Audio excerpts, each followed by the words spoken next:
Hai, ketemu lagi dengan saya Arum Wulandari di YouTube channel Alindia Adamar Home Education episode keempat. Di episode ketiga kita banyak berbicara tentang prinsip pendidikan Charlotte Mason dan di akhir episode saya berjanji akan membahas 3 kata yang membuat kita harus berpikir ulang kalau mau menawar-nawar prinsip pendidikan Charlotte Mason tersebut. 3 kata itu adalah obey not, despise not, dan hinder not. 3 kata yang berulang-ulang ditulis oleh Miss Mason di volume-volume tulisan beliau. Saya share screen ya. Oke. Sebentar. Ya. Obey not, despise not, hinder not.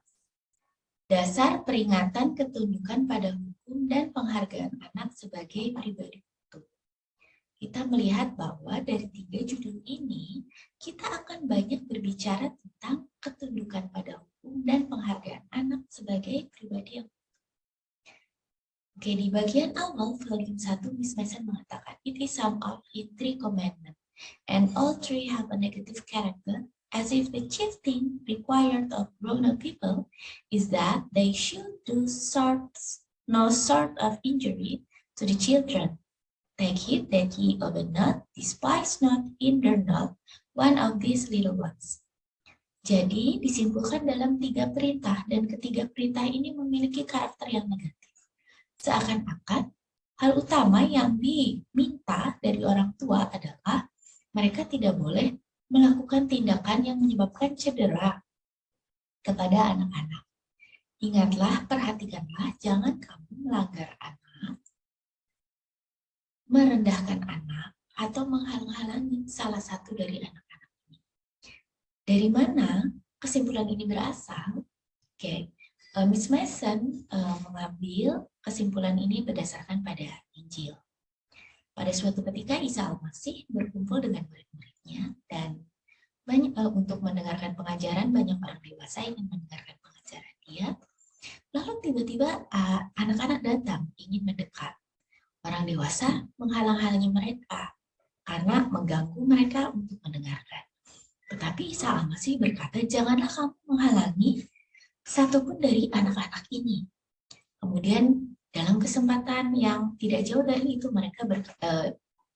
Isa Al-Masih berkata, janganlah kamu mencederai anak-anak ini atau melanggar anak-anak ini. Janganlah kamu menganggap rendah satupun dari anak-anak ini. 3 perintah itulah yang dijadikan dasar untuk pendidikan bagi Miss Mason. Nah, kita akan melihat satu persatu. Obey not. Banyak waktu melihat terjemahan apa arti obey not, saya berusaha mencari terjemahannya. Terjemahan yang muncul adalah menyinggung perasaan, menyakiti hati, berbuat keji. Tapi saat saya membaca penjelasan yang mengikutinya di volume 1 maupun volume 3, saya merasakan bahwa menyinggung perasaan dan menyakiti hati bukanlah terjemahan yang tepat karena pembahasan berikutnya tidak membicarakan tentang menyinggung perasaan anak maupun menyakiti anak. Lalu saya mencari artinya dalam bahasa Inggris dan saya menemukan arti yang paling dekat, yang paling sesuai dengan penjelasan-penjelasan yang mengikutinya adalah arti yang dituliskan di Merriam-Webster Dictionary. Merriam-Webster Dictionary memunculkan salah satu arti dari offend adalah to violate a law or rule, untuk melanggar hukum atau peraturan, melakukan hal yang salah. Ini sejalan dengan penjelasan di volume 1. Kemudian yang kedua menuliskan juga to transgress, melanggar, melampaui batas. Itu sesuai kalau kita melihat penjelasan lebih lanjut di volume 6. Jadi di volume 1, Miss Mason mengatakan we obey them when we do by them that which we ought not to have done. kita melakukan pelanggaran terhadap hukum ketika kita melakukan kepada anak hal-hal yang seharusnya tidak kita lakukan berdasarkan hukum-hukum tersebut. Kalau nanti kita lihat, kita tahu bahwa pelanggaran menyebabkan batu sandungan bagi anak yang bisa membuat dia tersandung atau menyebabkan dia jatuh. Ini melanggar itu mengerikan efeknya. Bisa membuat anak tersandung atau membuat anak jatuh. Kemudian, despise not. Penjelasannya, kita merendahkan anak ketika kita tidak melakukan apa yang seharusnya dilakukan demi kepentingan anak. Baiknya begitu, tapi kita tidak lakukan. Seharusnya begitu, tapi kita tidak lakukan. Jadi ini seperti berseberangannya. Kalian tadi melakukan apa yang tidak harus dilakukan. Kalau despise, tidak melakukan apa yang harus dilakukan. Kita memiliki dua sikap, menghormati atau meremehkan anak. Dan sementara kita menganggap mereka sebagai pribadi yang belum lengkap dan belum berkembang, yang pada suatu hari akhirnya akan mencapai kompetensi seorang manusia atau pribadi, bukannya menganggap mereka sebagai sosok yang ketidaktahuannya perlu diberi informasi dan kelemahannya perlu disokong, yang potensinya sama besar dengan kita pasti meremehkan anak, sekalipun nampak tidak kentara. Jadi, despise not ini terlihat bahwa menurut Miss Mason, kalau kita meremehkan, menganggap anak itu tidak punya kemampuan yang sama dengan kita, belum seperti manusia, tidak kompeten dalam berbagai hal seperti manusia seharusnya. Saya share sekali lagi ya. Oke. Hinder not. Hinder not ini banyak berbicara tentang hubungan dengan Tuhan. Dalam secara intuitif maupun pada pernyataan-pernyataan Tuhan. Volume 1 mengatakan hinder not. Hinder itu menghalangi relasi intuitif anak dengan Tuhan. Volume 3 yang banyak membicarakan tentang usia anak sekolah dan kurikulum sekolah mengatakan bahwa hinder not itu adanya pandangan kehidupan fisik dan intelektual tidak ada hubungannya dengan kebesaran Tuhan. Pada saat itu, kalau kita baca di volume 3, sedang berkembang pendewaan nalar, dan bahwa semua yang dicapai oleh manusia adalah hasil dari kemampuan manusia sendiri, tanpa adanya bercampur tangan dari Tuhan. Volume 6 mengatakan tentang hinder not ini berhubungan dengan menghalangi relasi alamiah anak dengan pernyataan Tuhan. Pernyataan Tuhan itu dengan apa yang kita bisa mengenal Tuhan dari apa yang dinyatakan. Nanti kita akan bahas lebih dalam lagi. Nah, di dalam prinsip of when not ini terkait dua hal yang sering sekali kita dengar adalah prinsip bahwa children are born person. Anak adalah pribadi yang utuh. Yang jarang sekali disebut-sebut adalah, menurut saya, children are law-abiding. Charlotte mengatakan ini dalam volume 1. Anak-anak terikat hukum. Ia terlahir sebagai pribadi yang terikat hukum dengan kepekaan akan apa yang diperbolehkan dan dilarang, akan apa yang benar dan yang salah. Jadi, sebagai pribadi, sebagai manusia, kita ada hukum-hukum yang harus dipatuhi. Yang di dalamnya kita tahu apa yang harus dilakukan dan tidak boleh dilakukan. Anak-anak punya kepekaan akan hal itu. Dia punya kepekaan akan apa yang diperbolehkan, dilarang, apa yang benar, apa yang salah. Dan dia terikat pada hukum tersebut. Yang pertama, Yang kedua adalah children are born person. Semua tindakan berasal dari ide yang dia yakini. Jika kita benar-benar merenungkan tentang kepribadian, kita akan melihat bahwa tidak ada tindakan pelanggaran yang lebih besar dari menyebabkan kecacatan atau meremuk-remukkan atau melanggar aspek apapun dari seorang pribadi. Bagian ini banyak dibicarakan di volume 6, bagaimana kita harus bertindak dalam kita menghargai anak-anak itu sebagai born person. Volume 1 banyak mengatakan apa yang harus kita lakukan supaya tindakan-tindakan kita ini sejalan dengan hukum. Apa pentingnya hukum? Nanti kita akan melihat bahwa anak yang tidak dilatih, tidak melihat di sekitarnya adanya ketaatan pada hukum, sense akan hukum apapun yang berlaku di sekitarnya akan berkurang. Misalnya hukum moral.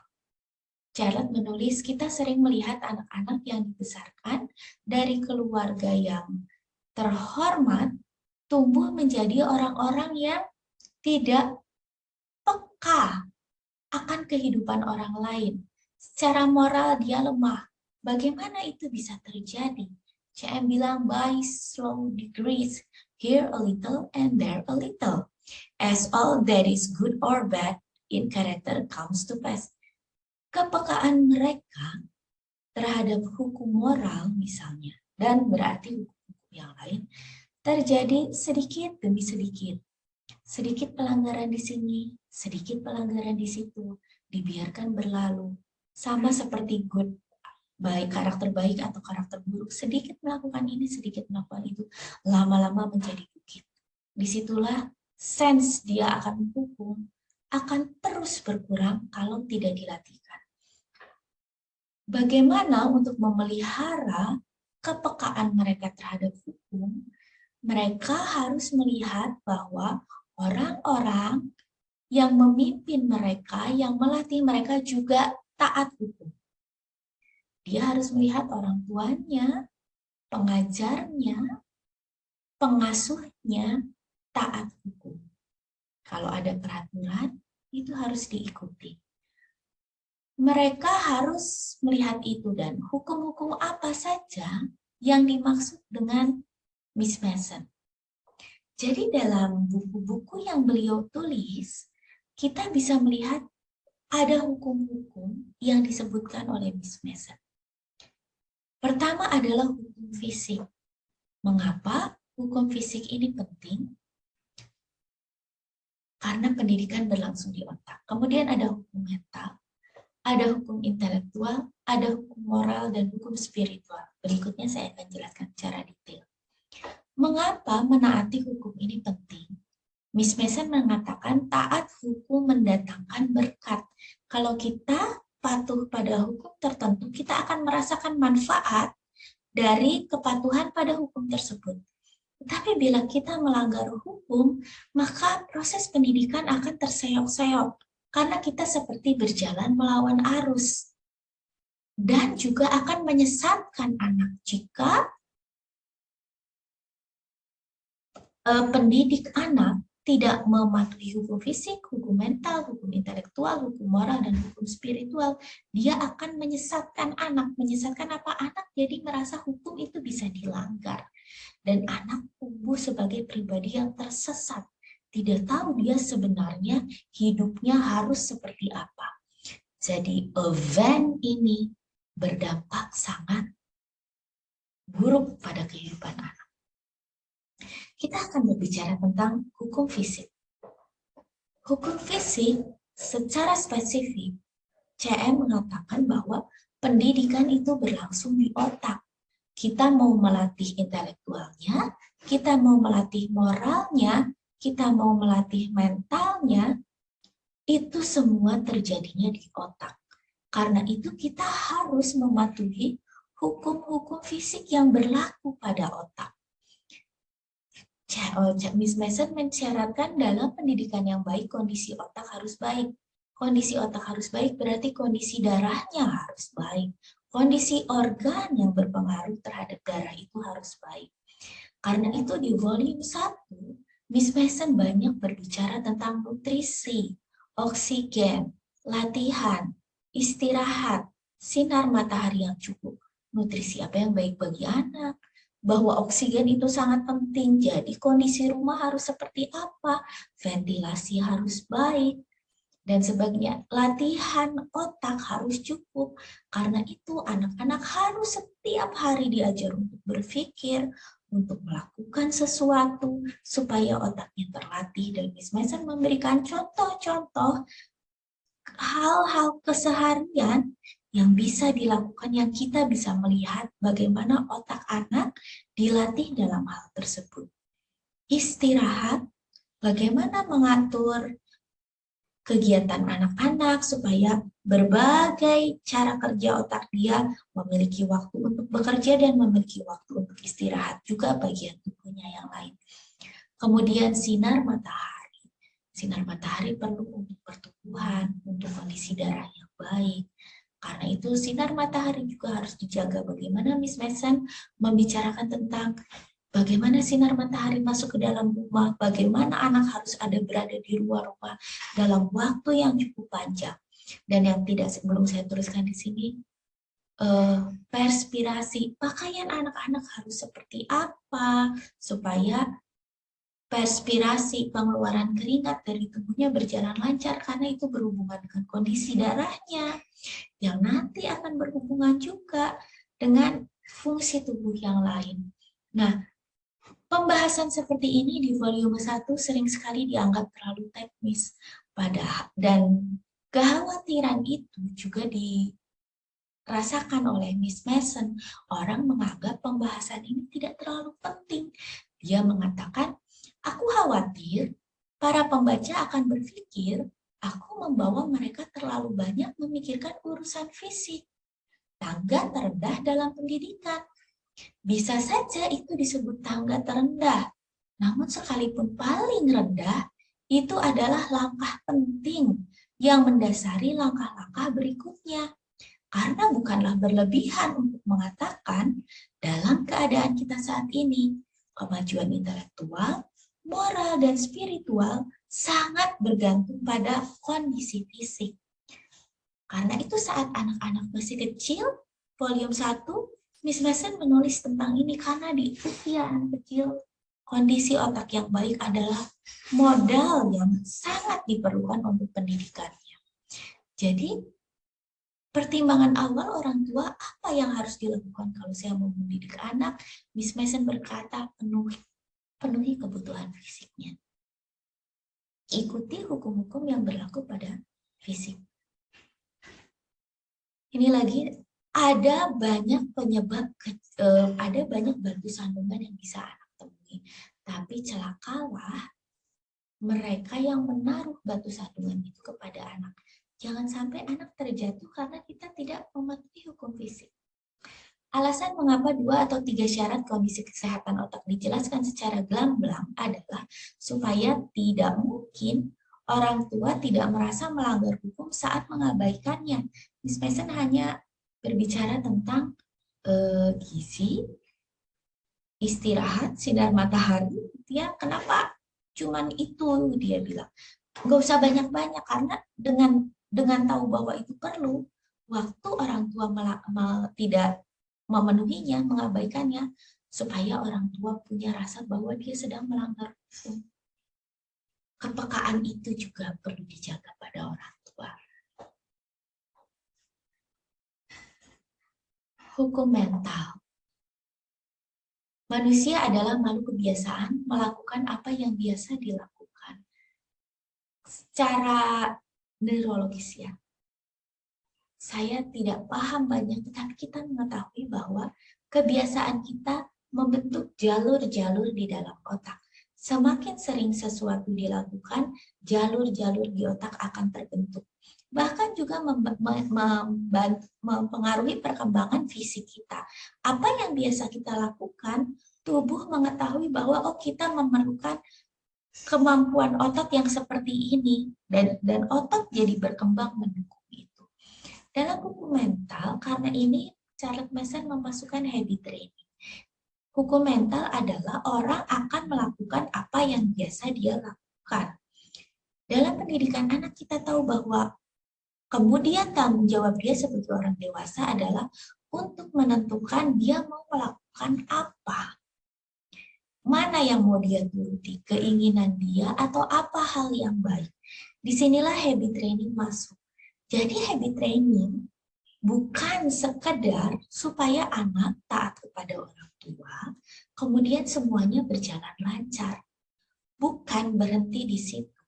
Habit training maksudnya adalah supaya di otak anak terbiasa mematuhi, mengikuti jalur untuk taat. Pertama-tama, dia terbiasa taat kepada orang tua, melawan keinginan dia sendiri. Sesudah dewasa, seiring berjalannya waktu bertambah dewasa, anak-anak akan mengetahui apa yang harus dia lakukan berdasarkan hukum, berdasarkan panggilan hidupnya, dan sebagainya. Apa yang harus dia lakukan? Apa yang hendak dia lakukan yang baik? Karena dia sudah terbiasa melawan keinginan hatinya. Manusia kan punya kecenderungan untuk mengikuti keinginan dagingnya, istilah. Kalau sejak kecil dia belajar untuk melawan keinginan dagingnya, dan dia memutuskan untuk mengikuti apa yang baik pada dia, diharapkan sesudah dewasa jalur itu terbentuk dengan baik dan dia terbiasa untuk melawan keinginannya. Itu adalah tujuan dari habit training. Sehingga kalau kita melihat anak kita belum taat, tidak membuat kita gampang marah, tetapi membuat kita tahu bahwa oh jalur itu belum terbentuk, dibantu, bukannya dimarahin. Oke, turun tangan, bantu anak. Seperti, oh kamu belum bisa ya nak, belum bisa melawan keinginanmu sendiri ya nak. Kira-kira begitu dia kita. Ayo mama bantu. Dengan segala cara yang lemah lembut ya. Itu hukum mental. Kita tidak bisa mengharapkan anak bisa melakukan yang baik jika itu tidak dilatihkan. Kemudian hukum moral. Hukum moral, apa sih moral yang harus diajarkan kepada anak? Charlotte sebagai dasar tidak berbicara banyak. Charlotte mengatakan tentang kasih. Mengapa kasih? Karena kasih adalah yang paling besar dari segala sesuatu. Jika kita melakukan tindakan kita berdasarkan kasih, itu sudah bisa dikatakan itu adalah tindakan yang baik. Tidak ada hukum yang tidak sejalan dengan kasih. Nah, bagaimana kasih ini dipelihara pada anak supaya sense moral ini tidak rusak pada anak, tidak salah? Di dalam rumah Charlotte Mason mengatakan orang tua jangan pilih kasih. Dia harus memperlakukan anak dengan kasih semuanya. Saat anak pilih kasih, dia merasa iri kepada saudaranya, dia mulai punya perasaan tidak bisa mengasihi saudaranya. Dan ini bisa berkembang, dia susah untuk mengasihi orang lain. Kompas moral kasihnya mulai rusak. Itu bisa terjadi sedikit demi sedikit. Pada anak di volume 1 itu yang dibahas. Kemudian lebih jauh lagi, pemilik moral juga dipelihara dengan pembacaan kitab suci, sejarah, dan sastra.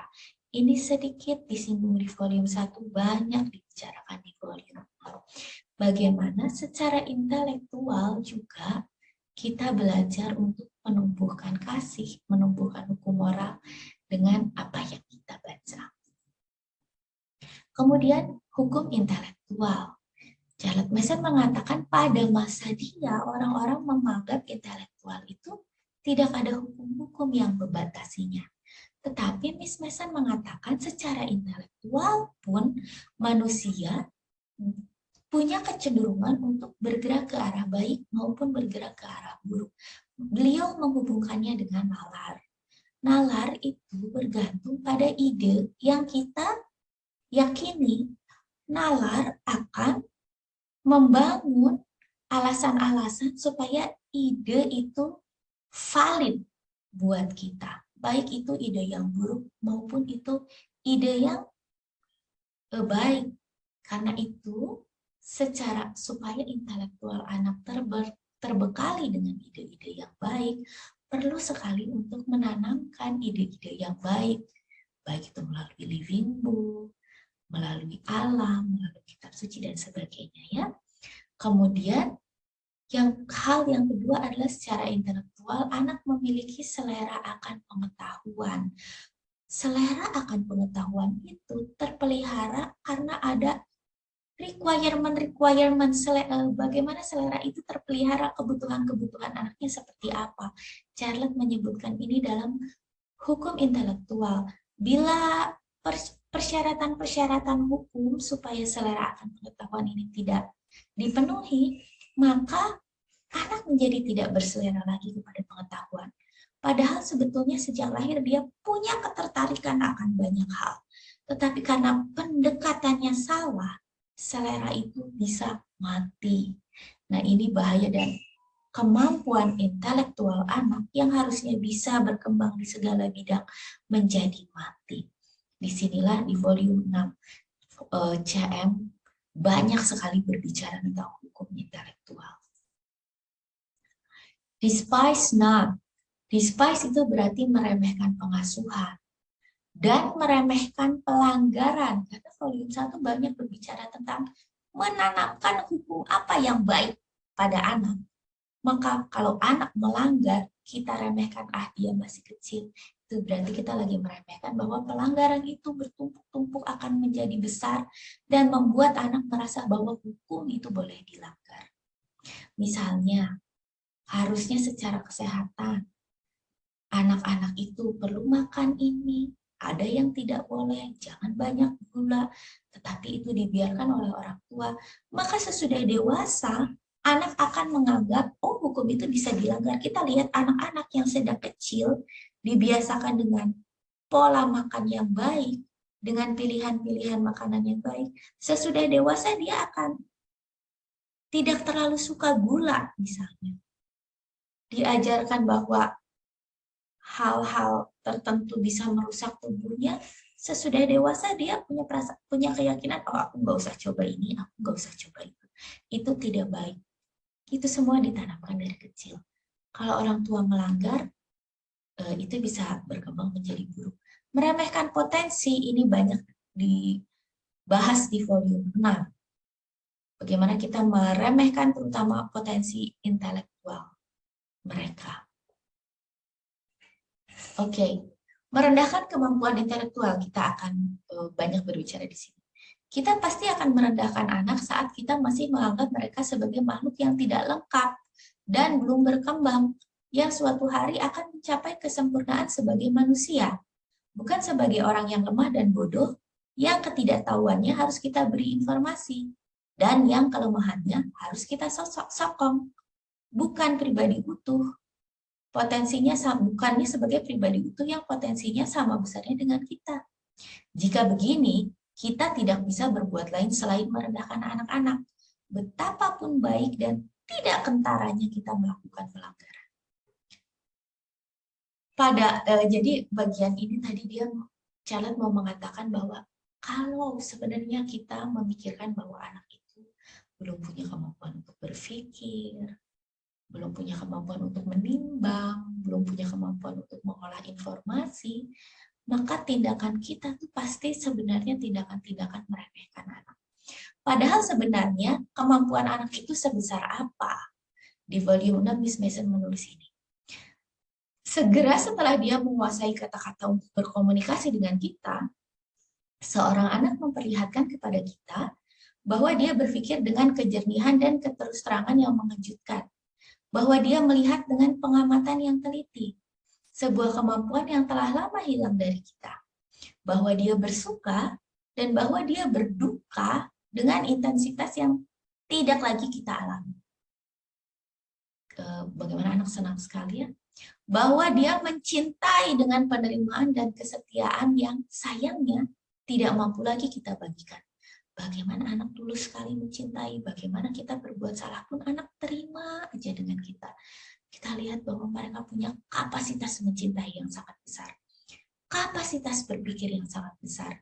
Kapasitas merasakan yang sangat besar, ya, bersuka maupun berduka. Bahwa dia berimajinasi dengan kekayaan yang tidak dapat didekati oleh seorang seniman di antara kita. Bagaimana dia punya kemampuan berimajinasi, bahkan lebih besar dari kita. Sehingga dia memperoleh pengetahuan intelektual dan keterampilan mekanik dengan kecepatan yang begitu menakjubkan. Kita sendiri memperhatikan anaknya, hebat sekali dia bisa ini, kemudian dia bisa itu. Dia punya kemampuan untuk melakukan itu semua, untuk mempelajari itu semua. Bahwa jika tingkat kemajuan bayi dapat dipertahankan hingga dewasa, ia pasti akan menguasai seluruh bidang pengetahuan dalam satu waktu kehidupan. Menarik ya, bahwa dia bukannya tidak lebih mampu daripada orang dewasa, tetapi justru dia dapat. Dan kalau bisa dipelihara, kita hebat sekali sebenarnya. Istilahnya begitu ya, tapi justru kemampuan bayi itu sudah banyak tereduksi di orang dewasa karena tadi apa? Karena tadi kita menganggap mereka sebagai makhluk yang tidak lengkap, belum berkembang, jadi pendekatannya salah. Kita jadi merendahkan anak-anak. Pendekatan yang salah ini, kalau pada anak kecil, kayaknya kita gampang sekali untuk merasa takjub kepada mereka. Kepercayaan kepada mereka itu banyak hilang. Kalau saya lihat dari tulisan Miss Mason itu, di usia belajar terstruktur, di usia sekolah. Makanya dia menulis kita sebagai pengajar melanggar anak karena hal ini. Kita berpikir bahwa kita akan didengar karena banyak bicara. Kita berbicara, kita mengulangi dan memaksakan, menjelaskan dan mengilustrasikan. Bukan sepenuhnya karena kita menyukai pengajaran kita sendiri, tetapi karena kita merendahkan nilai pengetahuan, kita merendahkan nilai anak, dan kita tidak mengerti bahwa pikiran dan pengetahuan adalah dua bagian sendi peluru, bola dan soket, masing-masing tidak relevan tanpa yang lain. Kita menganggap anak itu bisa mengerti kalau kita jelasin habis-habisan, kita yang bikin sinopsis dan sebagainya. Padahal pengetahuan adalah satu versi, tetapi ada satu lagi, otak anak itu harus kita hargai. Mereka seperti sendi peluru ya, tidak berfungsi kalau nggak ada yang lain. Tanpa penghormatan pada kemampuan berpikir anak, kita hanya ngurusin yang knowledge-nya harusnya dikasih gimana, ngasih lengkap. Itu justru kita merendahkan kemampuan berpikir dia. Nah, itu secara intelektual. Ya. Kemudian ada hal lain, yaitu saat kita bagaimana kita melakukan pelanggaran ini ya. Bagaimana kita berharap bahwa anak itu bisa mengerti, kita terlalu banyak menjelaskan. Yang pertama. Kemudian, bagaimana supaya anak tertarik dengan pelajarannya? Kita lupa bahwa anak punya hasrat akan pengetahuan. Jadi kita memainkan hasrat-hasrat yang lain yang secara alami ada pada anak. Hasrat akan penerimaan. Kalau anak belajar dengan baik, kita terima dia, kita akui dia, dan sebagainya. Ya. Hasrat akan persaingan. Ada hasrat akan persaingan dalam diri anak. Kemudian ini dimanfaatkan dengan pemberian nilai, pemberian ranking, dan sebagainya yang membuat anak ingin bersaing. Dan Miss Mason menuliskan itu menyebabkan banyak anak belajar bukan demi pengetahuan. Dia sebenarnya tidak benar-benar mengerti. Yang penting nilainya bagus. Kalau nilainya bagus dia diterima sama orang tuanya, itu hasrat akan penerimaan. Kalau nilainya bagus, dia dapat ranking yang baik, itu hasrat akan persaingannya dimainkan. Atau harta, hasrat akan harta, ketamakan, dia akan dapat hadiah. Dia akan, bahkan Miss Mason sampai menulis, ada orang yang mengejar beasiswa, belajar demi beasiswanya, bukan demi dia memahami pelajarannya. Dia merasa bangga karena merasa bangga mendapatkan beasiswa. Itu adalah hasrat akan harta. Hasrat akan kekuasaan. Kalau dia bisa, dia menjadi dihormati, dia bisa mengatur teman-temannya. Hasrat untuk bermasyarakat. bergaul hanya untuk bermain saja, bukan untuk mencari ilmu. Kalau kita baca volume 4, Miss Mason mengatakan bahwa hasrat-hasrat ini beneran ada, dan hasrat-hasrat ini juga baik, menolong anak untuk mengumpulkan pengetahuannya. Kalau hasrat ini tidak dipermainkan, tidak dimanipulasi. Maksudnya, seorang anak kalau dia memahami pelajarannya lalu ibunya tersenyum, dia senang.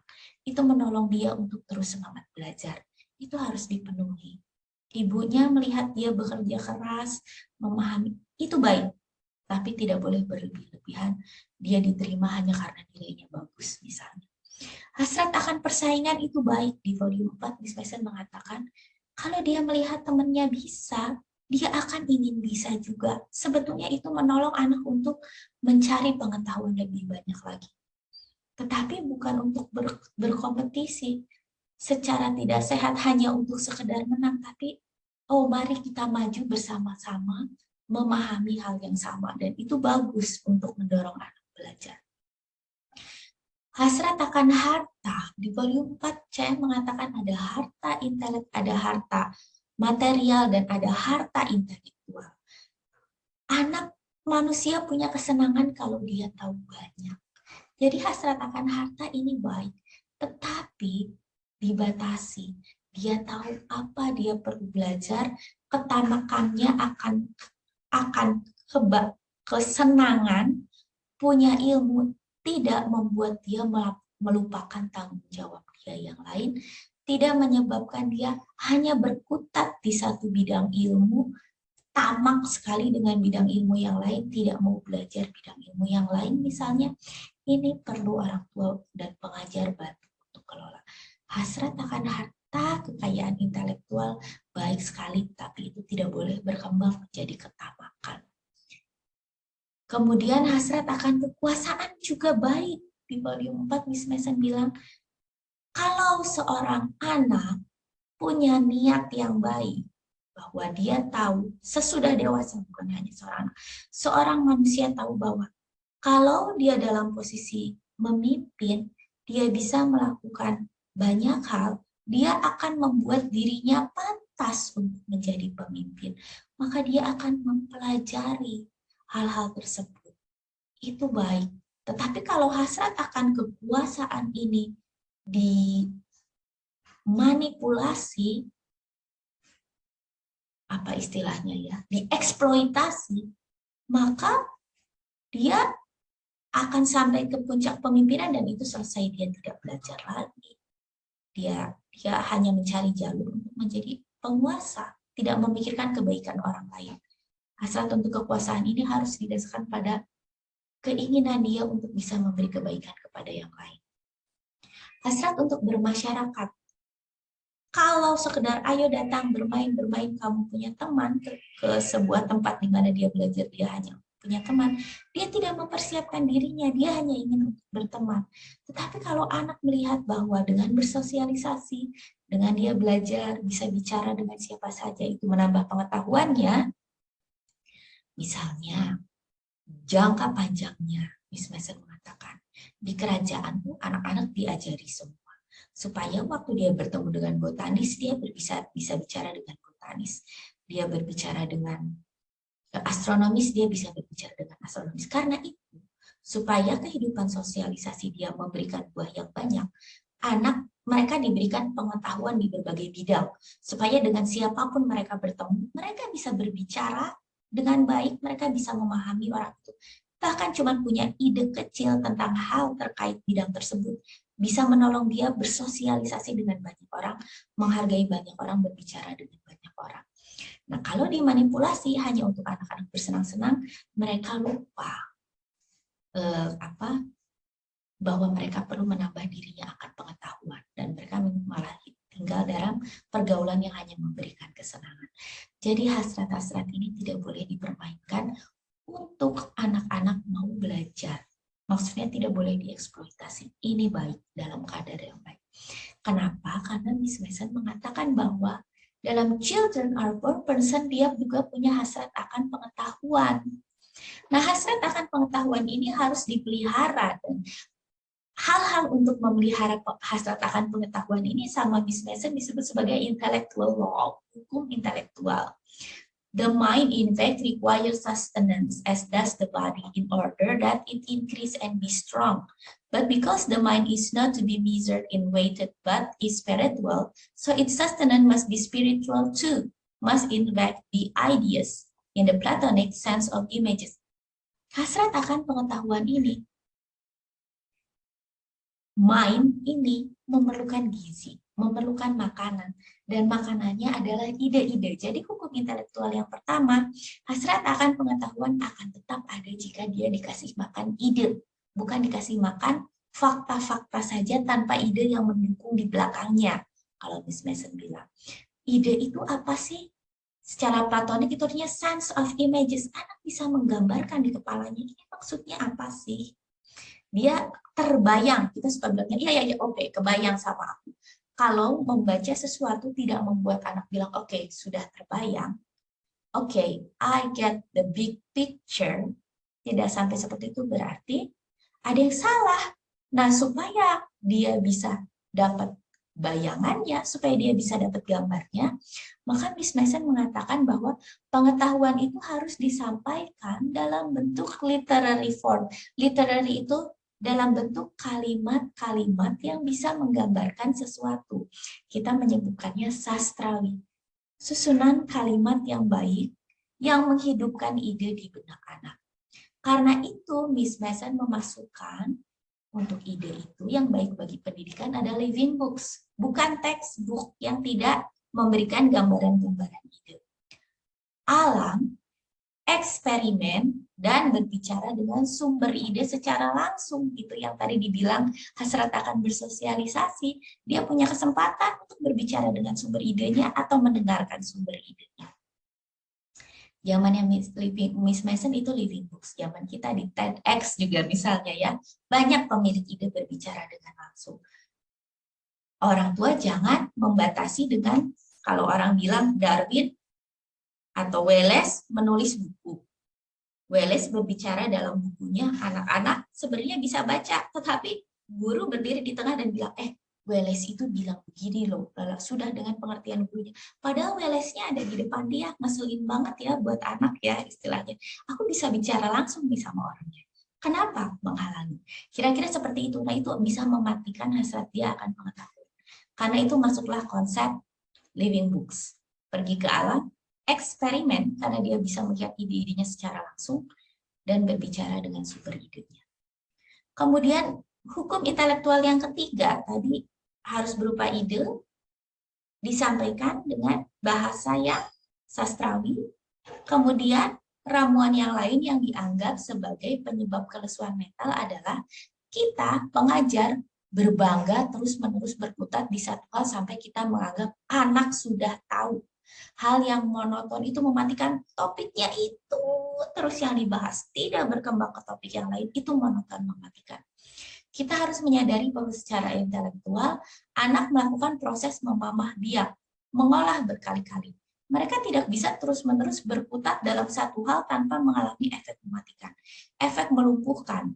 Karena kemajuan terus-menerus adalah hukum kehidupan intelektual. Kalau sapi, mulutnya ngunyah, terus dia masuk ke lambung yang satu, masuk ke lambung yang lain, masuk ke lambung yang lain, ada beberapa lambung. Di setiap bagian itu dicerna. Lalu dia makan lagi yang lain. Jadi ada proses di dalam diri dia sendiri yang seiring waktu dia mencerna informasi itu. Mengolahnya, masuk makanan yang lain, mengolah lagi, di dalam tubuhnya mengkorelasikan itu semua dengan pengetahuan dia yang bertambah dari berbagai bidang. Jadi jangan berhenti di satu topik terus-menerus karena itu monoton. Hukum yang ketiga dalam kehidupan intelektual, jangan menjejal di situ terus-menerus.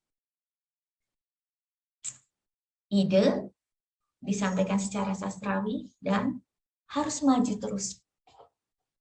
Pengetahuan harus maju terus. Nah, itu semua baik. Dan yang ketiga adalah spesialisasi. Kayak tadi ya, di situ terus-menerus. Jimat akhir abad ini harus ditinggalkan karena membahayakan kita jika kita tetap terlalu lama dalam satu bidang pemikiran. Kita tidak boleh misalnya membiarkan urusan dan minat kehidupan sehari-hari menghalangi akal budi menjangkau berbagai hal dan aktivitas akal budi yang diperlukan. Sekalipun mungkin anak itu masuk ke sekolah hebat di bidang pemikiran tertentu dan bekerja di dalamnya dengan gembira, sampai ia tidak mampu menemukan jalannya ke bidang lain. Jadi, menurut Miss Mason yang menyebabkan kehidupan intelektual anak kayak lumpuh sebagian misalnya. Karena Miss Mason bilang mereka sebetulnya punya minat akan banyak hal. Semua minat itu bisa berkembang. Karena kita terlalu spesialisasi dari kecil, dia dikhususkan. Spesialisasi itu artinya dikhususkan. Dikhususkan hanya belajar itu supaya nantinya dia jadi. Nah itu mematikan kemampuan intelektual dia yang lain menurut Miss Mason. Karena itu dia bilang walaupun anaknya suka berminat sama hal itu, jangan biarkan dia berkutat hanya di satu hal. Dalam sistem pendidikan yang dianjurkan oleh Miss Mason, kurikulum dia memasukkan generous kurikulum yang lengkap dan berlimpah ruah. Kenapa lengkap? Nanti kita akan lihat dalam kita menyusun kurikulum itu harus mencakup pengetahuan apa saja, harus lengkap dan harus berlimpah ruah. Di setiap bidang yang harus dicakup itu isinya berlimpah ruah buat anak. Disitulah masuk generous kurikulum. Kenapa? Supaya tidak mematikan seluruh aspek kemampuan intelektual anak yang sebetulnya dia mampu. Di sini kita lihat seperti banyak orang hebat ya, Leonardo da Vinci lah ya, kita tahu. Dia punya kemampuan untuk menguasai banyak hal. Gak usah jauh-jauh deh, saya punya teman yang ya saintis lah, ya bisa main piano lah, ya bisa nyanyi lah, ya bisa melukis lah istilahnya. Bisa bercanda juga sama temennya, bukan orang yang membosankan. Dia nggak keberatan melakukan hal-hal yang konyol, sedikit-sedikit, karena menikmati sosialisasi dengan teman-temannya.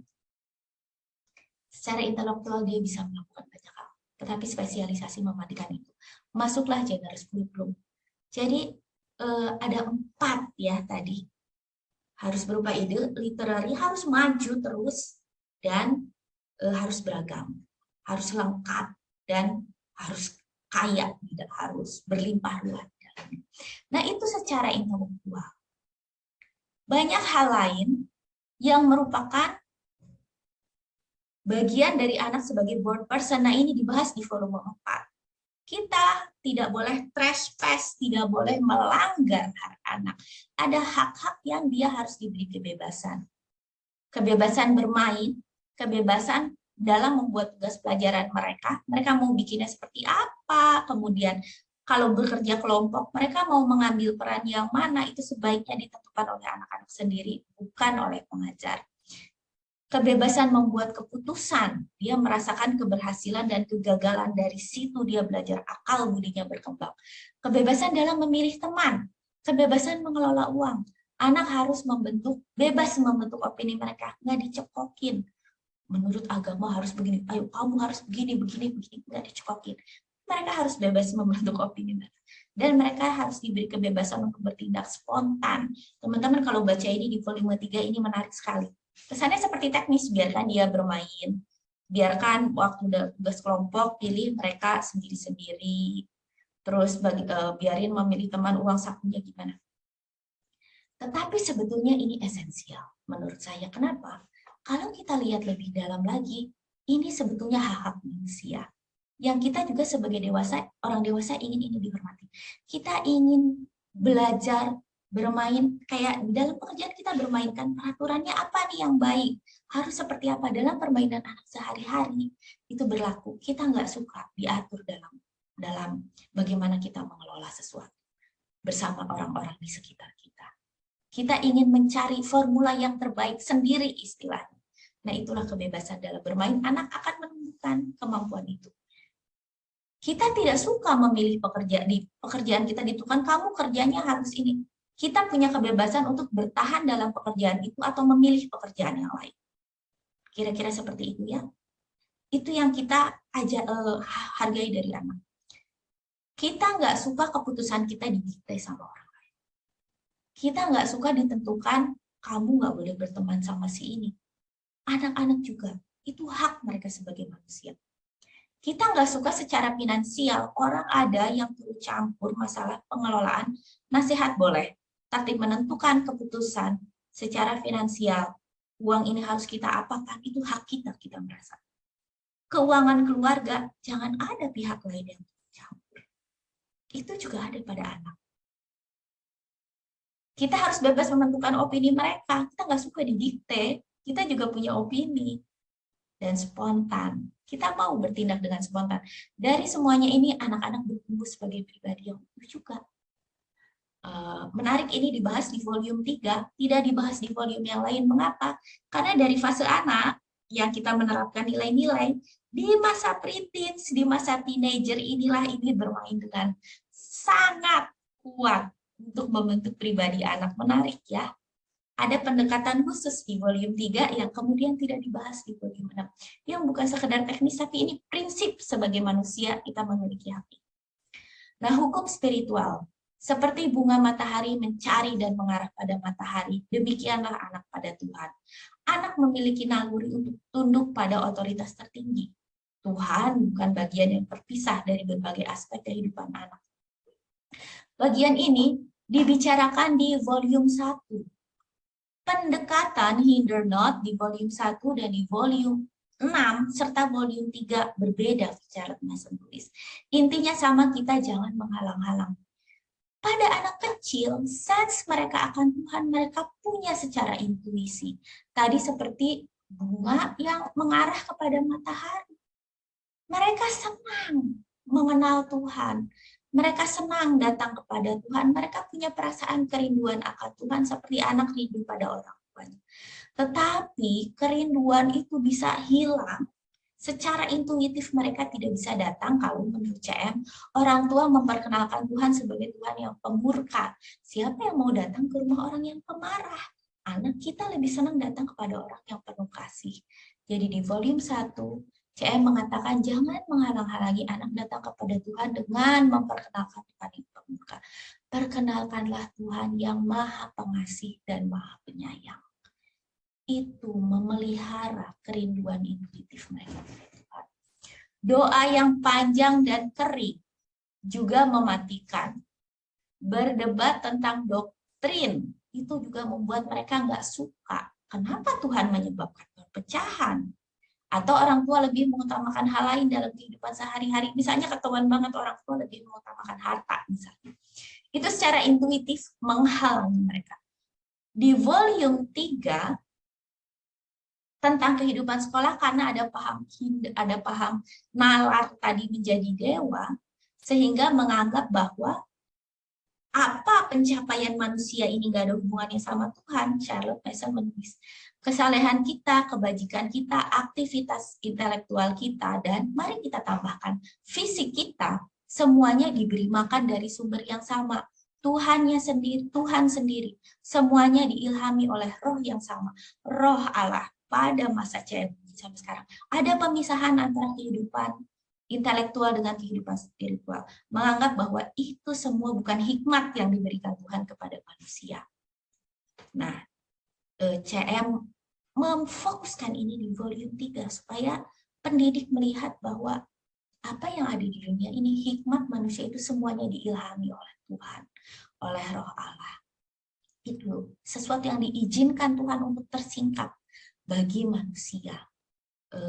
Ya ini CM menyarankan agar pelajaran sekolah tidak menghilangkan Tuhan dari dalamnya. Sekarang volume 6 itu sudah banyak berbicara tentang anak mampu berpikir sendiri dan anak mampu mengolah pernyataan-pernyataan Tuhan dalam kehidupan dia sehari-hari. Sekarang tujuan kita dalam bagian terpenting dari pendidikan ini adalah untuk memberikan pengetahuan tentang Tuhan kepada anak-anak. Kita tidak perlu masuk ke pertanyaan tentang pengetahuan intuitif, sudah dibahas di volume 1, mereka bisa. Tetapi pengetahuan yang diungkapkan, yang dapat kita capai, memiliki sumbernya dalam Alkitab, kitab suci, dan mungkin kita tidak dapat melakukan penghinaan yang lebih besar kepada anak-anak daripada mengganti diksi puitis dan pernyataan yang jelas dalam Alkitab, dalam kitab suci, dengan terjemahan kita sendiri atau orang lain, maksudnya dengan pengertian kita sendiri atau orang lain, kita bahasakan lagi.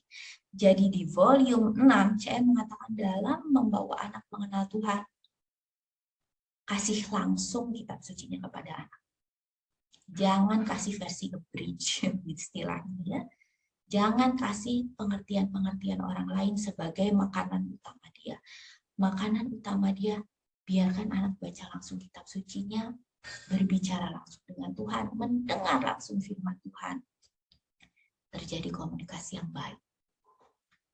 Demikianlah pendekatan-pendekatan yang berbeda di berbagai volume, di berbagai tingkat kehidupan anak, tentang bagaimana kita nggak boleh menghalang-halangi anak. Walaupun yang kitab suci ini kita terapkan dari sejak kecil sampai besar, tapi maksudnya ada fokus-fokus yang Miss Mason titik beratkan, supaya kita perhatikan di rentang-rentang usia tertentu. Nah, itulah kenapa kemudian kata offend not, jangan melanggar, jangan melakukan tindakan melawan hukum.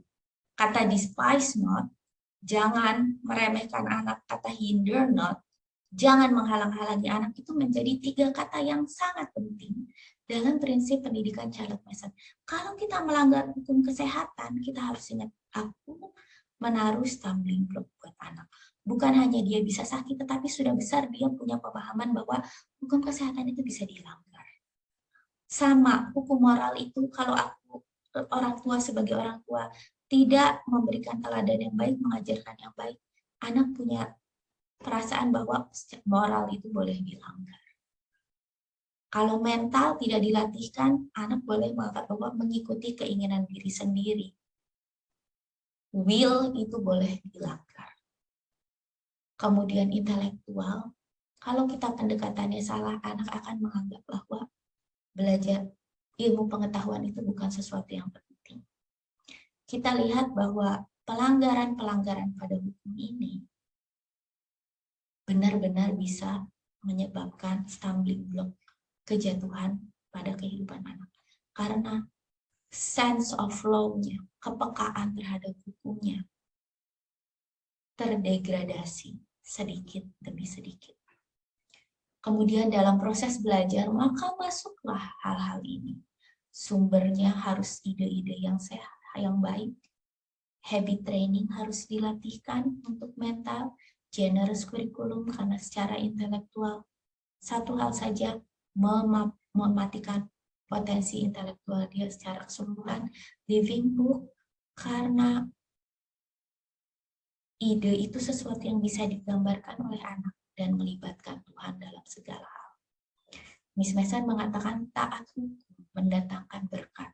Taat pada semua hukum itu mendatangkan berkat. Tetapi pelanggaran hukum menyebabkan kejatuhan. Ya, disitulah salah satu yang menjawab, gimana sih supaya aku tidak menjadi orang tua yang otoriter? Orang itu otoriter kalau dia merasa hukum berasal dari dia. Padahal otoritas itu diberikan kepada orang tua, dan orang tua tunduk pada otoritas yang lebih tinggi. Dalam hal ini otoritas yang lebih tinggi adalah hukum-hukum tadi. Dan kesemua hukum itu berasal dari Tuhan. Jadi supaya aku tidak menjadi otoriter, aku menerapkan ini, aku sedang menerapkan hukum apa? Secara sederhana, penuhi kebutuhan kesehatan dia, penuhi rasa kasih sayangnya, kemudian berikan habit training, secara intelektual, berikan dia sumber-sumber ide dengan bahasa yang baik dan generous kurikulum. Secara spiritual, jangan halang-halangi anak, kenalkan Tuhan yang baik, kemudian perkenalkan anak langsung dengan kitab suci. Ya, saat kita melakukan itu, dengan segala praktek yang bisa berbeda-beda di setiap rumah, selama kita ada dalam koridor hukum, maka itu adalah baik untuk dilakukan. Itu bukanlah sebuah pelanggaran. Oke, terima kasih. Demikian bagaimana saya membagikan pengertian saya tentang hal ini. Kalau teman-teman merasa ini membantu teman-teman, bermanfaat, dan teman-teman teringat teman-teman yang lain yang bisa terbantu akan hal ini, saya berterima kasih sekali kalau teman-teman bisa mengambil waktu untuk membagikan link ini kepada yang lain. Siapa tahu itu menolong. Terima kasih, sampai ketemu lagi di episode kelima.